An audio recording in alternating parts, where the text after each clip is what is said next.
Makanya isu reshuffle kalau memang nggak penting, nggak perlu dilakukan.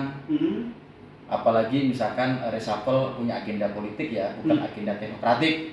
Nah itu menurut saya nggak perlu, karena ketika reshuffle terjadi akan muncul gejolak dan efeknya kalau terjadi instabilitas politik akan berefek pada ekonomi kita.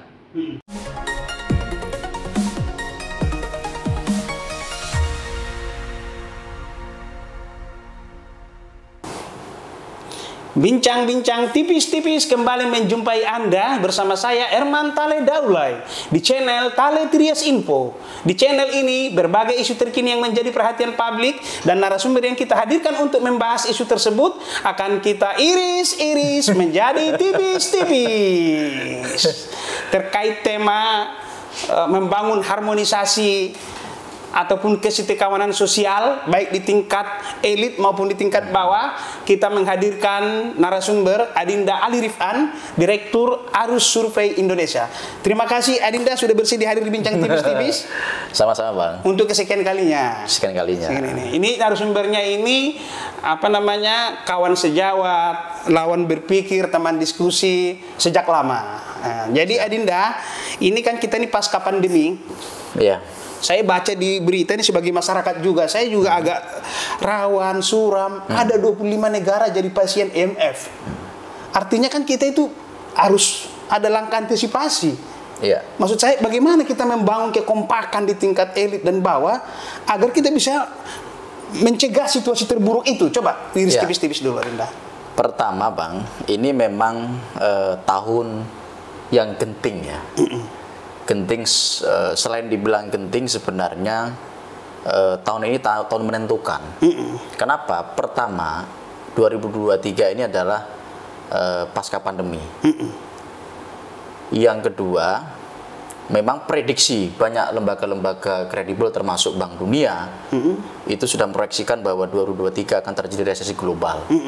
Bahkan tadi sempat Abang tadi sampaikan 26 negara Bang, bukan 25, 26 negara itu sudah jadi pasien IMF. Iya. Dan itu juga disampaikan oleh Presiden Jokowi dalam beberapa forum. Nah, di tengah situasi itu yang paling penting adalah bagaimana menciptakan satu harmoni, ya stabilitas politik di dalam negeri. Iya. Karena sedikit banyak itu akan berpengaruh terhadap landscape ekonomi kita. Politik sama ekonomi itu sebenarnya dua mata pisau Bang. Kalau ada gejolak politik itu akan juga berefek kepada gejolak ekonomi. Itulah yang kemudian membuat Presiden Jokowi sangat hati-hati di dalam melakukan sejumlah kebijakan, termasuk isu reshuffle. Ya, coba. Reshuffle nggak jadi dilakukan, menurut saya salah satu pertimbangannya adalah Presiden Jokowi menghindari gejolak politik. Meskipun sudah ramai kemarin Rabu Pon, hampir semua media memprediksi bahwa Rabu Pon Presiden akan membuat keputusan yang radikal ya, salah satu reshuffle, dan nama-nama yang mau direshuffle juga sudah banyak diulas media. Tetapi itu tidak dilakukan. Ada sejumlah pertimbangan. Pertama adalah pertimbangan stabilitas politik. Kedua, saya membaca Presiden Jokowi ini juga memperhatikan aspek kinerja di dalam melakukan reshuffle. Istilah saya, jadi reshuffle tidak hanya dilandaskan pada alasan politik.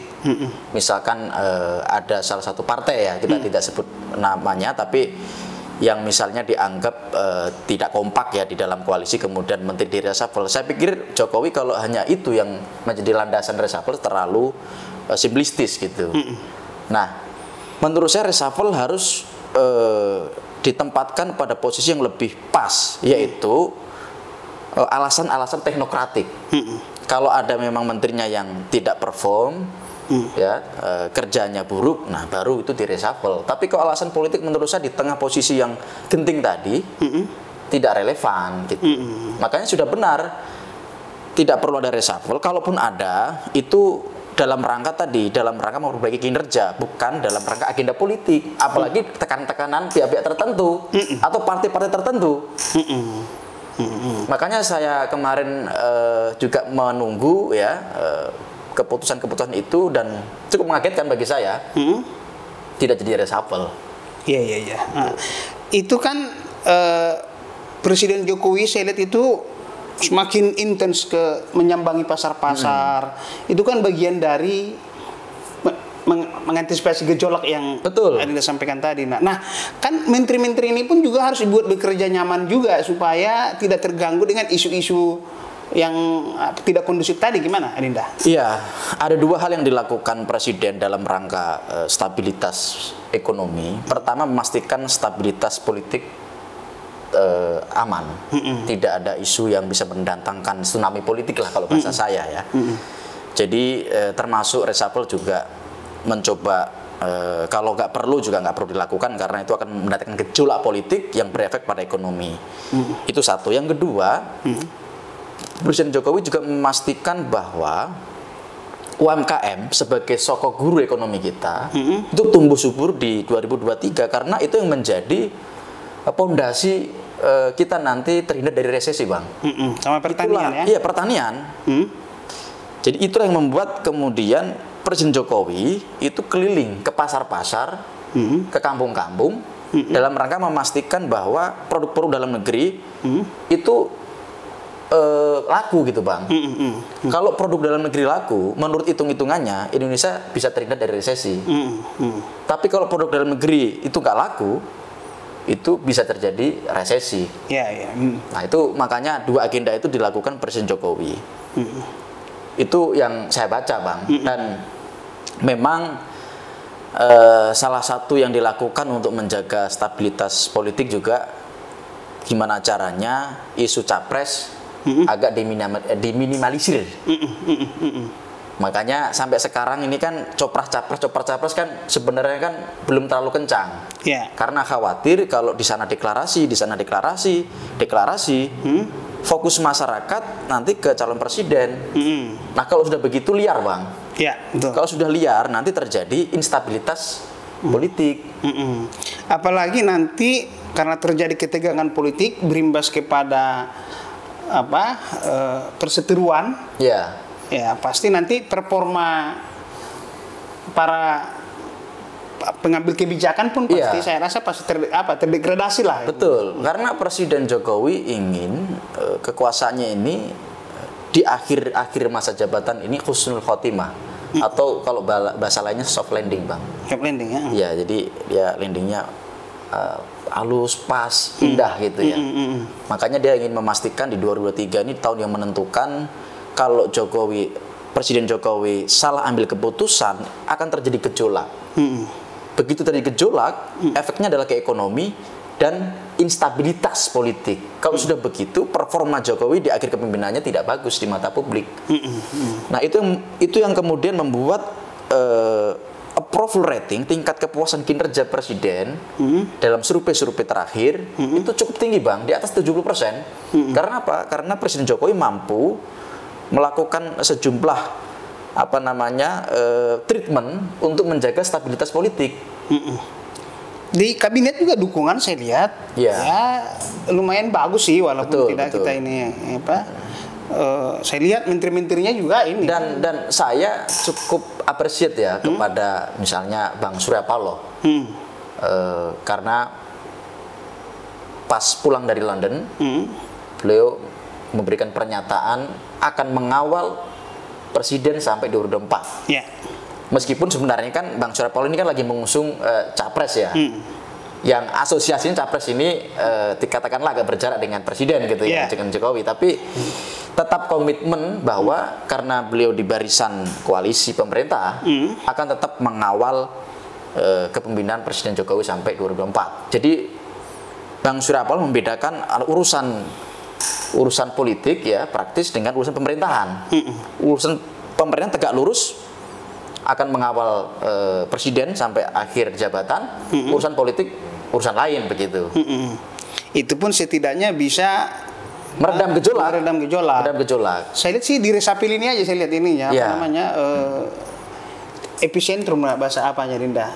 Epicentrum. Sebenarnya kemarin itu reshuffle ini jadi trigger isu yang bisa mendatangkan instabilitas politik. Itu Mas Kaya. Saya sudah menduga kemarin ini kalau jadi ya menteri salah satu partai di reshuffle semua, akan terjadi gonjang-ganjing politik, Bang. Oh, udah ada prediksi itu ya? Sudah saya prediksi. Bisa, Nah, dan itu nggak dilakukan presiden. Karena dia artinya begini, itu soal kedewasaan ya. Jadi seorang presiden dia bisa membedakan antara ini kepentingan sesaat dengan kepentingan yang lebih panjang. Kalau dia menggunakan logika yang sempit ya, pakai emosi gitu, dia mungkin akan reshuffle.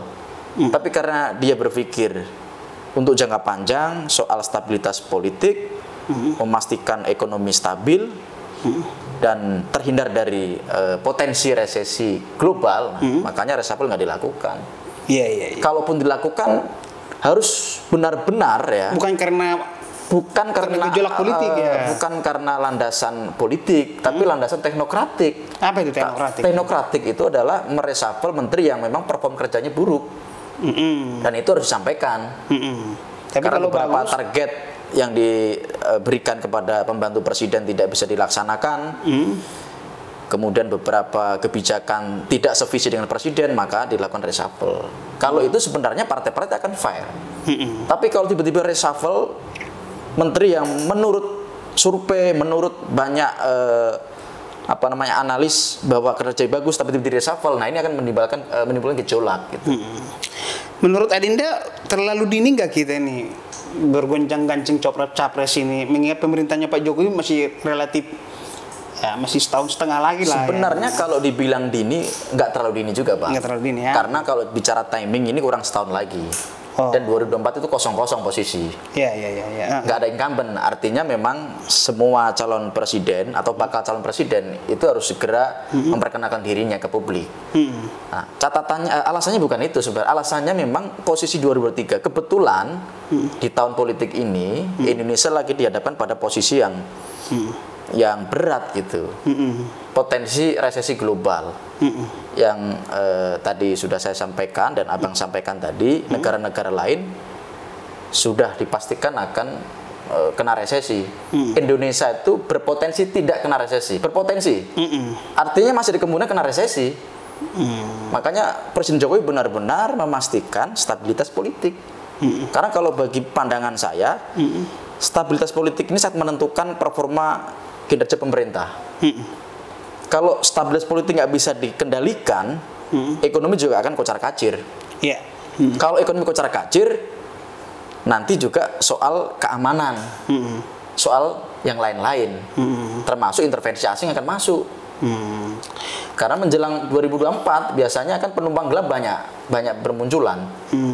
Coba terakhir nih Dinda, iris tipis-tipis terakhir dulu ini. Dari segi diagnosa,